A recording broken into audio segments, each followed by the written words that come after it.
حضرت صوبان بیان کرتے ہیں کہ نبی کریم صلی اللہ علیہ وسلم نے فرمایا، میری امت کے دو گروہوں کو اللہ تعالیٰ جہنم کی آگ سے بچائے گا، ایک گروہ جو ہندوستان فتح کرے گا اور دوسرا گروہ جو عیسیٰ ابن مریم علیہ السلام کے ساتھ ہوگا۔ یہ حدیث ہمارے لیے امید اور وعدے کا ایک طاقتور پیغام لاتی ہے۔ یہ ہمیں مسلمانوں کے دو گروہوں کے بارے میں بتاتی ہے جن کا اللہ کی نظر میں ایک خاص مقام ہے، وہ جو غزوہ ہند میں حصہ لیں گے اور وہ جو عیسیٰ ابن مریم علیہ السلام کے ساتھ ہوں گے۔ یہ حدیث انصاف کے لیے کوشش کرنے اور اسلام کے پیغام کو پھیلانے کی اہمیت کو اجاگر کرتی ہے۔ یہ ایک یاد دہانی ہے کہ اللہ ان لوگوں کو اجر دیتا ہے جو حق اور راستی کے لیے لڑتے ہیں، چاہے کتنی ہی مشکلات کا سامنا کیوں نہ ہو۔ جنت کا وعدہ مسلمانوں کے لیے اپنے ایمان پر قائم رہنے اور نیک لوگوں میں شامل ہونے کی کوشش کرنے کا ایک ذریعہ ہے۔ غزوہ ہند ہندوستان میں ایک مستقبل کی جنگ کا ذکر ہے جہاں مسلمان اسلام کے لیے لڑیں گے۔ یہ سمجھنا ضروری ہے کہ یہ جنگ زمین فتح کرنے یا لوگوں کو زبردستی مسلمان بنانے کے بارے میں نہیں ہوگی۔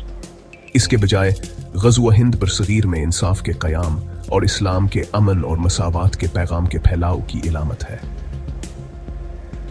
یہ برائی پر نیکی کی فتح اور جھوٹ پر سچائی کی فتح کی نمائندگی کرتا ہے۔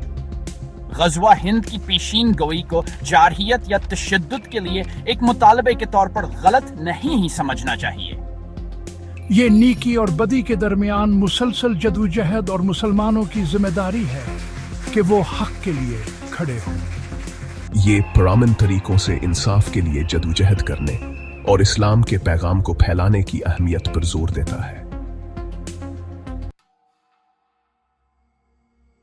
حضرت صوبان کی حدیث دو مختلف گروہوں کو اجاگر کرتی ہے جن کا اسلام میں ایک خاص مقام ہے۔ پہلا گروہ جو غزوہ ہند میں حصہ لے گا ان لوگوں کی نمائندگی کرتا ہے جو انصاف کے قیام اور سچائی کو برقرار رکھنے کے لیے وقف ہیں۔ دوسرا گروہ جو عیسیٰ ابن مریم علیہ السلام کے ساتھ ہوگا، اللہ کے چنے ہوئے رسول کی پیروی کرنے کے لیے ناقابل یقین ایمان اور عزم کی علامت ہے۔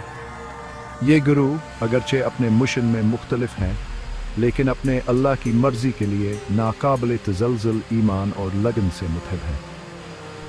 وہ تمام مسلمانوں کے لیے روشن مثالیں ہیں جو انصاف کے لیے کوشش کرنے، راست بازی کو برقرار رکھنے اور ایمان پر قائم رہنے کی اہمیت کو ظاہر کرتے ہیں۔ چوتھا حصہ ایمان میں متحد امت کی طاقت۔ یہ حدیث مسلمانت کے اندراتحاد کے تصور کو خوبصورتی سے واضح کرتی ہے۔ اپنے متنوع پس منظر اور کردار کے باوجود دونوں گروہ اپنے مشترکہ ایمان اور اسلام کے لیے لگن سے متحد ہیں۔ یہ اتحاد جغرافیائی حدود اور تاریخی سیاق و سباق سے بالاتر ہے جو مسلم کمیونٹی کی طاقت اور لچک پر زور دیتا ہے۔ یہ حدیث ہمیں یاد دلاتی ہے کہ ہمت کی طاقت سے کہ اتحاد اور اسلام کے اصولوں کو برقرار رکھنے کے اجتماعی عزم مضمر ہے۔ ان بابرکت گروہوں کے الگنا و ایمان کی تقلید کر کے مسلمانہ ایک مضبوط اور زیادہ ہم متحد کمیونٹی کو فروغ دے سکتے ہیں۔ پانچواں حصہ مومنوں کے لیے مشعل راہ، صحابہ کرام سب کے ورثے کو اپنانا۔ حضرت ثوبان نے روایت کردہی حدیث صحابہ کرام سنوں کے ناقابل یقینہ ایمان اور لگن کیا ایک طاقتور یاد دہانی کا کام کرتی ہے۔ وہ اللہ و اس کے رسول صلی اللہ کی خاطر سب کچھ قربان کرنے کو تیارت ہے۔ ان کی مثال مسلمانوں کو اپنے ایمان کو مضبوط کرنے اور اپنی روزمرہ کی زندگی میں اسلام کی تعلیمات پر عمل کرنے کی ترغیب دیتی ہے۔ صحابہ کرام شرع کی قربانیوں اور اس حدیث میں موجود گہرے پیغام پر غور کر کے مسلمان اللہ کے ساتھ اپنے تعلق کو مضبوط کرنے اور امت کی بہتری میں حصہ ڈالنے کی ترغیب حاصل کر سکتے ہیں۔ یہ حدیث اللہ کی طرف اپنے سفر میں ایمان، اتحاد اور انصاف کے لیے کوشش کرنے کی اہمیت کیا ایک لازوالیہ دہانی کا کام کرتی ہے۔